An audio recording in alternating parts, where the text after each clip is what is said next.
यहाँ पर हम लोग बात करेंगे स्कैंडिनेवियन और नॉर्डिक कंट्रीज़ के बारे में। तो स्कैंडिनेवियन नॉर्डिक कंट्रीज़ के बीच में क्या डिफरेंस होता है, एक एक करके समझेंगे। बहुत सारी रेलेवेंट इन्फॉर्मेशन है, हर एक एग्जामिनेशन में आपको यह हेल्प करेगी, तो बस खाली ध्यान से सुनते हुए चलना, ठीक है। पहली चीज़ यहाँ पर इन 5 कंट्रीज़ के नाम ध्यान में रखने हैं। 5 कंट्रीज़ कौन कौन सी हैं? Denmark, Sweden, Norway, Iceland, Finland. रट लो क्योंकि इनके बारे में काफ़ी चर्चा होने वाली है। अब ये जो फरो आइलैंड आपको दिख रहे हैं, ये फरो आइलैंड पर मतलब एक तरीके से डेनमार्क के अंडर में ही आइलैंड आपको देखने को मिल जाएंगे, तो ये भी यहाँ पे नॉर्डिक कंट्रीज़ के अंदर में आता है। आगे मैं इसके बारे में थोड़ा सा आपको क्लियरेंस दूंगा। फिलहाल अभी आपने यहाँ पर इन कंट्रीज़ के नाम ध्यान रखने हैं। उसके बाद जैसे मैंने बोला, इस नॉर्डिक कंट्री के अंदर आपको 5 देश देखने को मिलेंगे। 5 देश के नाम रट चुके हैं। अब बहुत सारी कुछ एरियाज, जैसे फरो आइलैंड आपने ये देखा, फरो आइलैंड यहाँ पे बराबर में है। अब ये जो फरो आइलैंड है, ये डेनमार्क का ऑटोनोमस डिपेंडेंसी है, ठीक है। मतलब कि एक तरीके से ये आइलैंड डेनमार्क के ऊपर डिपेंडेंट है, आप ऐसा कह सकते हो। उसके बाद ग्रीनलैंड हो गया, ग्रीनलैंड भी यहाँ पर डेनमार्क के अंडर में ही आता है ना। फिर उसके बाद ये आइलैंड आपको देखने को मिल जाएगा, ये फिनलैंड के अंडर में आता है। उसके बाद यहाँ पर जैनमैन और स्वालबार्ड देखने को मिल जाएगा, ये नॉर्वे के अंडर में आता है, ठीक है। तो यहाँ पर कुछ अलग से टेरिटरीज़ हैं जो कि यहाँ पर ऑटोनोमस टेरिटरीज़ हैं, हालांकि इन्हीं कंट्रीज़ के अंडर में आती हैं। तो आपसे क्वेश्चन बन जाए, नॉर्डिक कंट्रीज़ के अंदर में क्या ये हिस्सा है नॉर्डिक कंट्रीज़ का? तो बिल्कुल हैं, ये 5 कंट्रीज़ तो हैं ही। इनके साथ साथ आगे पीछे, जैसे कि मैंने आपको दिखाया, फरो आइलैंड थोड़ी दूरी पर है लेकिन डेनमार्क के अंडर में है। ग्रीनलैंड थोड़ा सा और ऊपर आप चले जाओगे, वो भी डेनमार्क के अंडर में है। हालांकि वहाँ पे आबादी बहुत ही कम है, कुछ हज़ार के बीच में आबादी आपको वहाँ पर देखने को मिल जाएगी, लेकिन एरिया वो बहुत बड़ा सा आपको देखने को मिल जाएगा, है ना। ज़्यादातर जो पॉपुलेशन है डेनमार्क की वो यहीं पर रहती है। तो कुछ आइलैंड्स ये हो गया, ग्रीनलैंड ये हो गया, तो ये भी डेनमार्क के अंडर में है। उसके बाद यहाँ पे हमने देखा कि नॉर्वे के अंडर में आइलैंड आता है, और नॉर्वे के अंडर में स्वालबार्ड और जैनमैन, और आइलैंड जो आता है वो हमारा फिनलैंड के अंडर में आता है, ठीक है। तो ये नॉर्डिक कंट्रीज़ की पूरी इन्फॉर्मेशन हुई। आगे बढ़ते हैं, अब एक एक करके डिस्कशन स्टार्ट करते हैं। सबसे पहली चीज़ हम लोग यहाँ पर सीखेंगे स्कैंडिनेवियन, देन उसके बाद मैं आपको नॉर्डिक के बारे में और भी बहुत सारी इन्फॉर्मेशन दूंगा। देखो, जब हम लोग बात करते हैं स्कैंडिनेवियन कंट्रीज़ के बारे में, तो बड़ा सा नाम दिख रहा होगा स्कैंडिनेवियन, हाँ। तो इस स्कैंडिनेवियन कंट्रीज़ के अंदर सिर्फ और सिर्फ 3 देश आते हैं। वो 3 देश कौन कौन से हैं? 3 देश हैं DNS। अभी इस वजह से मैं स्टार्टिंग में जोर ये दे रहा था DNS FI करके याद रख लो, वो इसलिए क्योंकि स्टार्टिंग के जो 3 कंट्रीज़ हैं DNS, डेनमार्क, नॉर्वे, स्वीडन, ये तो यहाँ पर स्कैंडिनेवियन कंट्रीज़ हैं। इन तीनों देशों को हम लोग स्कैंडिनेवियन कंट्रीज़ बोलते हैं। अगर इसमें IF को और जोड़ दिया जाए, मतलब कि आइसलैंड और फिनलैंड को और जोड़ दिया जाए, तो ये पूरा मिलकर नॉर्डिक कंट्री बन जाता है। क्लियर हुआ? बहुत सिंपल सा है, यहाँ पर आप लोग ध्यान रख सकते हो इसके बारे में, ठीक है। तो इस पिक्चर के थ्रू हम लोग दोबारा रिवाइज कर सकते हैं। Iceland, Finland, Sweden, Norway, Denmark, इन 5 को मिलाकर क्या बन जाएगा? नॉर्डिक। अगर आइसलैंड फिनलैंड को निकाल दें तो ये 3 यहाँ पर बन जाएंगी स्कैंडिनेवियन कंट्रीज। आगे बात करते हैं। अब यहीं पर एक और टर्म आता है, जब हम लोग स्कैंडिनेविया के बारे में चर्चा करते हैं तो एक और टर्म आता है फेनोस्कैंडिया। अब मैं नहीं चाहता यहाँ पर कुछ आपका छूट जाए या फिर यहाँ से कुछ क्वेश्चन बन जाए, तो इसी वजह से यहाँ पर ये एक और इन्फॉर्मेशन मुझे मिली तो मैंने यहाँ पर उसको भी लगा दिया। फेनोस्कैंडिया क्या है? देखो, फेनोस्कैंडिया भी यहाँ पर एक पर्टिकुलर एरिया देखने को मिल जाएगा जहाँ पर कुछ कंट्रीज़ हैं। कौन कौन सी? हमारा स्कैंडिनेवियन पेनिनसुलर हो गया, उसके बाद कोला पेनिनसुला ये रशिया का पार्ट है, उसके बाद यहाँ पर करेलिया, ये भी रशिया का हिस्सा है, और फिनलैंड। तो यहाँ पे कुछ एरियाज़ हैं, ये एरिया मिला के फेनोस्कैंडिया बनता है, और डेनमार्क इस फेनोस्कैंडिया का हिस्सा नहीं है, तो आप लोग यहाँ पर ध्यान रख सकते हो, ठीक है। क्लियर हुआ? आगे बढ़ते हैं। मतलब एक और टर्म ये चर्चा में आ रही थी, फेनोस्कैंडिया क्या है, तो उसमें ये हिस्से देखने को मिलते हैं जिसके नाम मैंने भी आप लोगों के सामने बता दिए हैं। आगे आते हैं। अब जब भी हम लोग यहाँ पर स्कैंडिनेवियन कंट्रीज़ के बारे में चर्चा करते हैं, नॉर्डिक कंट्रीज़ के बारे में चर्चा करते हैं, तो यहाँ पर आप लोगों को एक चीज़ और ध्यान रखनी है। बहुत सारी कंट्रीज़, ये जिसके नाम हमने लिए हैं 5 कंट्रीज़ के अंदर, ऊपर वाला जो हिस्सा आपको दिख रहा है, यानी कि जैसे ये वाला ऊपर वाला हिस्सा देखने को मिल जाएगा, ये यहाँ पर नॉर्थ वाला रीजन हो गया, इसका ऊपर वाला रीजन नॉर्थ वाला रीजन हो गया। इस वाले ऊपर वाले रीजन में आबादी बहुत कम है, बहुत कम आबादी यहाँ पर देखने को मिलती है। ज़्यादातर आबादी इन कंट्रीज़ के सदर्न वाले पोर्शन में देखने को मिल पाएगी। इसके पीछे एक बहुत ही सिंपल सा कारण है, वो है कि नॉर्दर्न वाले रीजन में ठंड बहुत ज़्यादा पड़ती है। इनफैक्ट यहाँ पे अगर गर्मियाँ भी पड़ रही हो, गर्मियों के महीने भी चल रहे हो, तो वहाँ पर भी आपको ठंड देखने को मिलेगी, और सर्दियों के टाइम पे बर्फ़ ही बर्फ़ वहाँ पे जम जाती है। दैट इज़ वाई यहाँ पर ऊपर की साइड में जो पॉपुलेशन है बहुत कम आपको देखने को मिल पाएगी। नीचे जो पॉपुलेशन है वो काफ़ी ज़्यादा देखने को मिल जाती है इन कंट्रीज़ के अंदर। क्लियर हुआ? अब यहाँ पे कुछ और इंपॉर्टेंट बातें हैं जो कि डायरेक्टली आपसे प्रीलिम्स में पूछी जा सकती है या फिर किसी दूसरे एग्जाम में पूछा जा सकता है। अब हम लोग बात करें पूरे यूरोप की, क्योंकि यूरोप के अंदर ही आपको ये कंट्रीज़ देखने को मिल पाएंगी, क्योंकि यहाँ पे पूरा यूरोप पड़ता है ना। बिल्कुल सही बात है। अब एक चीज़ और आपको ध्यान रखना है, ध्यान ये रखना है, जब हम लोग बात करते हैं यूरोपियन यूनियन की, तो आपको पता है हाँ, यूरोपियन यूनियन एक ग्रुप है जहाँ पे 27 नेशंस आपको देखने को मिल जाएंगे। तो क्या ये स्कैंडिनेवियन और नॉर्डिक कंट्रीज़ यूरोपियन यूनियन का हिस्सा हैं? तो बिल्कुल यहाँ पे ध्यान रखना है, ये सारी कंट्रीज़ यहाँ पे यूरोपियन यूनियन का हिस्सा हैं, लेकिन आइसलैंड और नॉर्वे को छोड़कर। ये बहुत इंपॉर्टेंट है, डायरेक्टली आपसे पूछा जा सकता है प्रीलिम्स के अंदर, और यहाँ पे डायरेक्टली एक कन्फ्यूजन भी क्रिएट हो सकता है। तो ध्यान रखना, डेनमार्क, स्वीडन, फिनलैंड, ये तीनों तो यहाँ पर यूरोपियन यूनियन का हिस्सा है, लेकिन आइसलैंड और नॉर्वे, यानी कि आइसलैंड ये रहा, नॉर्वे ये हो गया, ये दोनों यहाँ पर यूरोपियन यूनियन का हिस्सा नहीं है। यहाँ पे यूके आपको देख रहा होगा, ये भी यूरोपियन यूनियन का हिस्सा नहीं है, क्योंकि यूके ब्रेग्जिट हो चुका है, आपको पता होगा। क्लियर हुआ? आगे चलते हैं। अब हमने बात करी यूरोपियन यूनियन की, दूसरा कॉन्सेप्ट आता है नेटो का। अगर हम लोग देखें कि नेटो के अंदर ये मेंबर्स हैं, यानी तो आप जब देख पाओगे नेटो यानी एक नॉर्थ अटलांटिक ट्रीटी ऑर्गेनाइजेशन है, इसके अंदर आपको 30 देश देखने को मिल जाते हैं। उन 30 देशों की लिस्ट आपको ये देखने को मिल जाएगी। इसमें डेनमार्क है, ठीक है, आइसलैंड भी है, नॉर्वे भी है, उसके अलावा 2 कंट्रीज़ नज़र नहीं आ रही हैं, ठीक है। वो 2 कंट्रीज़ कौन कौन सी हैं? तो वो कंट्री है एक फिनलैंड और दूसरा यहाँ पर स्वीडन। क्लियर हुआ? तो फिनलैंड और स्वीडन ये आपको पता होना चाहिए नेटो के अंदर नहीं है, ठीक है। तो यहाँ पर आपने देखा यूरोपियन यूनियन का हिस्सा कौन कौन सी कंट्री नहीं है, तो नॉर्डिक और यहाँ पे स्कैंडिनेवियन कंट्री में से यूरोपियन यूनियन का हिस्सा आइसलैंड और नॉर्वे नहीं है। और नेटो के अंदर आप देख पाओगे आइसलैंड और नॉर्वे दोनों नेटो के हिस्से तो हैं, लेकिन नेटो में फिनलैंड और स्वीडन यहाँ पर नेटो के मेंबर्स नहीं है। क्लियर हुआ? ये भी यहाँ पर एक सिंपल सा कॉन्सेप्ट क्लियर हो चुका है, ठीक है। ये सारी इन्फॉर्मेशन इंटरनेट पर अवेलेबल है, वहीं से सारी इन्फॉर्मेशन कलेक्ट करके मैं आपके सामने ये सब लेकर आया हूँ। क्लियर हुआ? आपने ये सारी चीज़ें अच्छे से समझ ली हैं। अब थोड़ा सा हम लोग इन नॉर्डिक कंट्रीज़ के बारे में चर्चा करते हैं, यानी इन 5 देश के बारे में चर्चा करते हैं। आपको पता होगा कि आप लोगों ने देखा होगा कि जब जब कोई इंडेक्स आता है, ह्यूमन डेवलपमेंट इंडेक्स आ गया, ठीक है, वर्ल्ड हैप्पीनेस इंडेक्स आ गया, ये रिपोर्ट्स आती हैं, तो ये कंट्रीज आपने टॉप पर देखी होंगी 100%। कभी नॉर्वे टॉप पर देखा होगा, स्वीडन टॉप पर देखा होगा, फिनलैंड टॉप पर देखा होगा। ये कंट्रीज हमेशा टॉप पर ही रही हैं हर रिपोर्ट के अंदर। ऐसा क्यों, वो भी हम लोग समझेंगे, उसके पीछे का कारण भी यहाँ पर समझेंगे, ठीक है। फिलहाल मैंने आपको बता दिया स्वीडन फिनलैंड दोनों नेटो का हिस्सा नहीं है, ठीक है। वो क्यों नहीं है उसके पीछे कारण ये लिखा है, ये आर्टिकल आप लोग रीड कर सकते हो, ये आर्टिकल मैंने प्रोवाइड करवा दिया है। अब इन्हीं नॉर्डिक कंट्रीज के थ्रू बनता है एक नॉर्डिक काउंसिल, ये भी ध्यान रखना है। नॉर्डिक काउंसिल जिसका सिंबल आपको ये देखने को मिल जाएगा। तो नॉर्डिक काउंसिल एक ऑफिशियल बॉडी है जहां पर इन 5 कंट्रीज का एक रिप्रेजेंटेशन मिलता है। Denmark, Finland, Iceland, Norway, Sweden, इन 5 कंट्रीज के रिप्रेजेंटेटिव्स यहां पर इस काउंसिल के अंदर बैठते हैं, ठीक है। इस नॉर्डिक काउंसिल का हेडक्वार्टर आपको डेनमार्क की कैपिटल कोपेनहेगन में देखने को मिल पाएगा। साथ ही साथ यहाँ पर नॉर्डिक काउंसिल को फाउंड किया गया था 16 मार्च 1952 में। ऑफिशियल लैंग्वेज यहाँ पर इस काउंसिल के अंदर यूज़ की जाती है डैनिश, फिनिश, आइसलैंडिक, नॉर्वेजियन और स्वीडिश। यहाँ पे इन्हीं कंट्रीज़ की जो लैंग्वेजेस हैं वो यहाँ पे यूज़ की जाती हैं। क्लियर हुआ? नॉर्डिक काउंसिल के बारे में हमने जाना। फिर उसके बाद एक चीज़ और यहाँ पे ध्यान रखनी है, हमने सब कुछ कवर कर लिया, हमने इन 5 कंट्रीज़ के नाम अच्छे से देख लिए, लेकिन इन 5 कंट्रीज़ की कैपिटल नहीं देखी। तो कैपिटल भी आपको ध्यान रखनी है, इंपॉर्टेंट है। आइसलैंड हो गया, यहाँ पर आप देख पाओगे रेयकजाविक।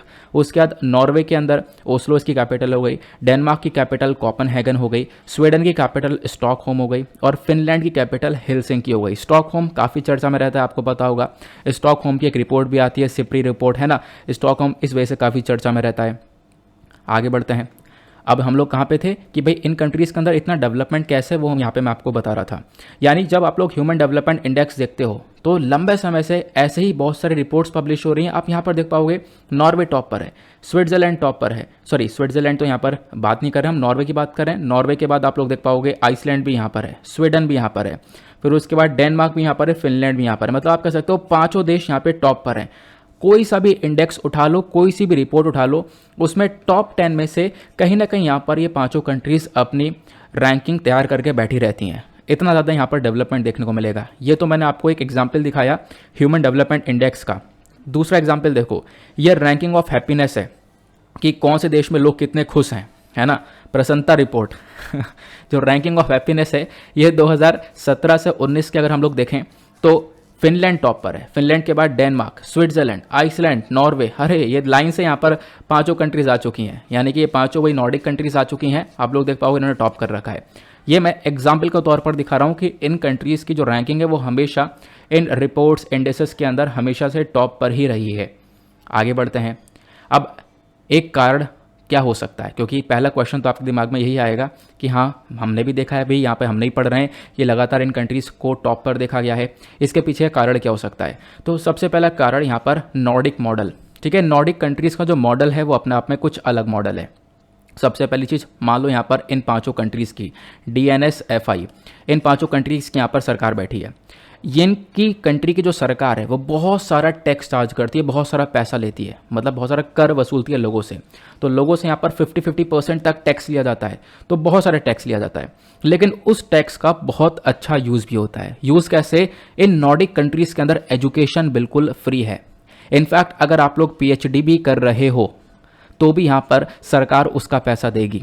तो ये सिचुएशन है यहाँ पर। इनफैक्ट आप कह सकते हो आज के टाइम पर कोई व्यक्ति 25 साल का हो चुका है, 28 साल का हो चुका है, उसको PhD करनी है, मान लो अभी किसी दूसरे कंट्री में PhD करनी है, तो उसके लिए उसको पैसा लेना पड़ेगा, उसको पैसे की रिक्वायरमेंट होगी। लेकिन यहाँ पे अगर इन कंट्रीज़ के अंदर लोगों को पढ़ना है, PhD वगैरह करनी है, तो उसके लिए यहाँ पर सरकार बिल्कुल फ्री में एजुकेशन दे रही है। पहली चीज़, क्योंकि सरकार एक भारी भरकम टैक्स भी यहाँ से ले रही है, तो इस वजह से यहाँ पर इन कंट्रीज़ की रैंकिंग हमेशा से ऊपर देखने को मिल पाएगी।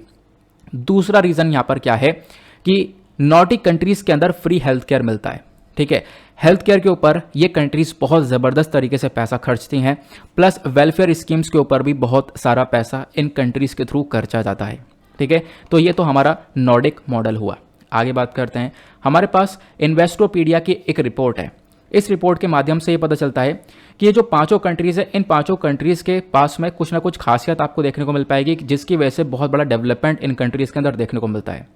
ये इन्वेस्टोपीडिया की रिपोर्ट बताती है कि दुनिया के लार्जेस्ट ऑयल प्रोड्यूसर के बारे में, दुनिया में सबसे बड़े ऑयल प्रोड्यूसर कौन कौन है। तो यहाँ पर आप देख पाओगे 10 कंट्रीज़ के नाम है। नीचे 10वें नंबर पर आपको नॉर्वे देखने को मिल जाएगा।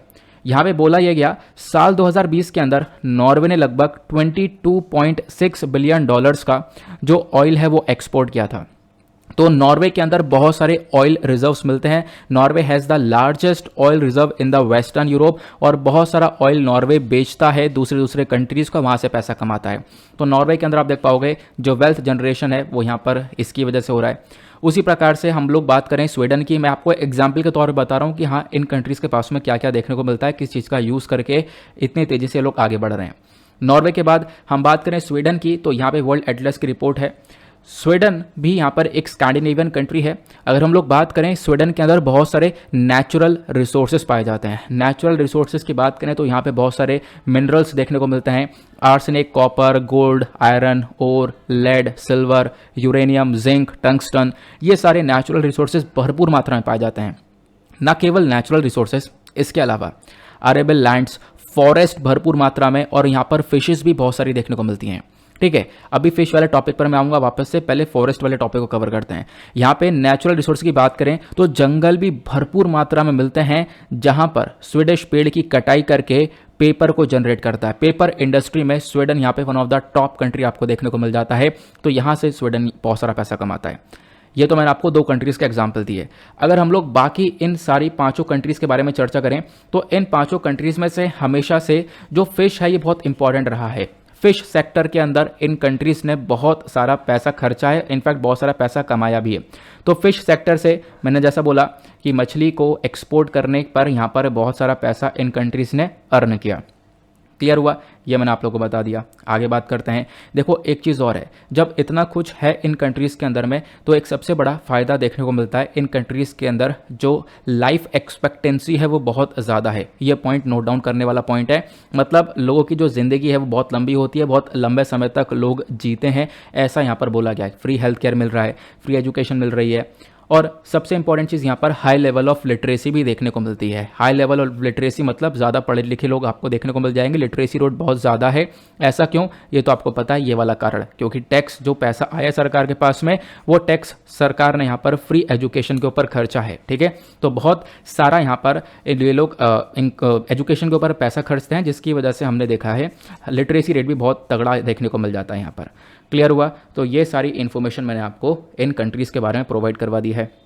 आगे चलते हैं और क्या क्या बात कर रही है यहाँ पर। हाँ, मैं आपको क्या बता रहा था अभी कि हमने नॉर्वे का एग्जाम्पल लिया, स्वीडन का एग्जाम्पल लिया, देन उसके बाद हमारे पास एक ऑफिशियल रिपोर्ट है, वो यहाँ पर एक ऑफिशियल ट्वीट है। वो ये बोलता है कि अगर आप लोग देख पाओगे दूसरे कंट्रीज़ की बात करें, पहले तो हम लोग इन 5 कंट्रीज़ को, नॉर्डिक कंट्रीज़ को ले लेते हैं। कौन कौन से? DNSFI। ठीक है, अब दूसरी तरफ आप लोग अमेरिका के लो, तो अमेरिका से भी ये कंट्रीज़ काफ़ी आगे हैं, क्योंकि ये कंट्रीज़ नॉर्डिक मॉडल को अपना रही हैं। अमेरिका का मॉडल अलग है। ठीक है, अमेरिका के अंदर जो मॉडल है वो आपको अलग देखने को मिल जाएगा और नॉर्डिक कंट्रीज़ का मॉडल अलग है। अमेरिका के अंदर यहाँ पर इतनी एजुकेशन फ्री नहीं है। इन कंट्रीज़ में एजुकेशन बिल्कुल फ्री है। यूनिवर्सिटी में कितनी फीस जा रही है? $0, $0, $0। यहाँ पर पैसा बिल्कुल नहीं जा रहा, आराम से लोग एजुकेशन ले सकते हैं। लेकिन यूएस के अंदर आप देख पाओगे 10,486 रुपीज़ यहाँ पर, सॉरी, डॉलर्स खर्चने पड़ेंगे PhD करने के लिए। उसके बाद हमारे पास एक और ऑफिशियल ट्वीट है, पब्लिक सिटीजन का ट्वीट है। यहाँ पर ये बोला गया कि जो एवरेज वॉल स्ट्रीट बोनस है 1985 के अंदर, मतलब आप कह सकते हो कि जो बड़े बड़े बिजनेसमैन है, ठीक है, या फिर बिजनेसमैन कह लो, बड़े बड़े यहाँ पर बॉस आपको देखने को मिल जाएंगे। ठीक है, उनकी जो सैलरीज हैं वो 1985 में $13,970 हुआ करती थी, ये यहाँ पर बोला गया। और आज के टाइम पर 2020 का डेटा देखें तो वही सैलरी इनकी बढ़कर $1,84,000 के आसपास हो चुकी है। ये बात की गई है नॉर्डिक कंट्री की। तो इन 5 देशों में बॉस की जो सैलरी है वो बहुत तेजी से इंक्रीज हुई है, ये यहाँ पर बताया गया। सॉरी, ये यहाँ पर डेटा नॉर्डिक कंट्रीज का नहीं, ये अमेरिका का डेटा है। ठीक है, तो यहाँ पर क्या बोला गया कि इनकी सैलरीज बहुत तेजी से इंक्रीज हुई है, खासकर किसकी? बॉस वाले सेक्टर की। जो बड़े लोग हैं, जो अमीर लोग हैं, उनकी सैलरीज इंक्रीज हुई हैं। लेकिन यहाँ पर जो लेबर वाला सेक्टर है, जो मजदूरी यहाँ पर मजदूर करके अपनी जो भी मजदूरी है वो कमा रहे हैं, जब उनकी बात करें तो जो मिनिमम वेज है 1985 के अंदर वो $3.35 का था अमेरिका के अंदर में, और जो कि 2020 में आप लोग कह सकते हो वो $7.25 तक का पहुंचा है। इनफैक्ट यहाँ पर आप कह सकते हो दुगने से थोड़ा सा ज़्यादा हुआ है, तिगना भी नहीं हुआ है ना।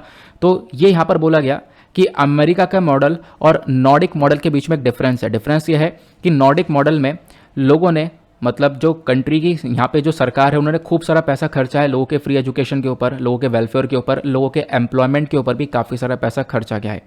लेकिन अमेरिकन मॉडल में ऐसा नहीं देखने को मिल पाएगा और लोगों की जो सैलरी वगैरह है वो भी बहुत ज़्यादा कम ही देखने को मिल रही है, ऐसा यहाँ पर बोला जा रहा है। क्लियर हुआ? अब आप कहोगे यार ये तो परफेक्ट है। हाँ बिल्कुल, यहाँ पर जो कंट्रीज़ हैं बहुत सारी डेवलप्ड कंट्रीज़ हैं, मतलब बहुत कुछ अच्छा चल रहा है यहाँ पर। लेकिन देखो, हर सिक्के के 2 पहलू। अगर यहाँ पर एक फ़ायदा है तो कहीं ना कहीं यहाँ पर उसकी कमज़ोरी भी होगी। हर एक इंसान की कुछ ना कुछ कमज़ोरी होती है, हर कोई के अंदर यहाँ पे बिल्कुल परफेक्शन चीज़ें नहीं हो पाती हैं। अब कमज़ोरी में यहाँ पर सबसे पहली कमज़ोरी आपको ये देखने को मिल पाएगी, ये जो नॉर्डिक कंट्रीज़ हैं इनमें से कार्बन एमिशन बहुत ज़्यादा होता है, बहुत ज़्यादा यहाँ पर पोल्यूशन वगैरह पैदा करती हैं। ठीक है, ये आपको देखने को मिल पाएगा। उसके साथ साथ एक दूसरा कारण ये भी है, खासकर एग्जाम्पल लें स्वीडन का, तो स्वीडन में वेमेन के अगेंस्ट में काफ़ी सारे वायलेंस देखने को मिलते हैं। स्वीडन ने रिसेंटली यहाँ पर वेमेन के अगेंस्ट में जो वायलेंस हो रहा है उसको लेकर एक स्टेप भी उठाया था। तो ये सारे आपको स्टेप्स उठाए हुए देखने को मिल जाएंगे इन कंट्रीज़ के साइड से। तो मैंने आपको पूरा का पूरा नॉर्डिक और स्कैंडिनेवियन कंट्रीज़ का इतिहास क्या है, प्रेजेंट सिनेरियो क्या है, सब कुछ यहाँ पर बता दिया है। ठीक है, अब होगा क्या, इसका जो क्लिप है वो मैं काट के डाल दूंगा, ठीक है, अलग से, ताकि आप लोग यहाँ पर कभी भी ज़रूरत पड़े स्कैंडिनेवियन नॉर्डिक कंट्रीज़ के बारे में जानने के लिए तो आप लोग यहाँ पर इस वीडियो को ओपन करो और फटाक से यहाँ पर इसके बारे में इन्फॉर्मेशन ले सको।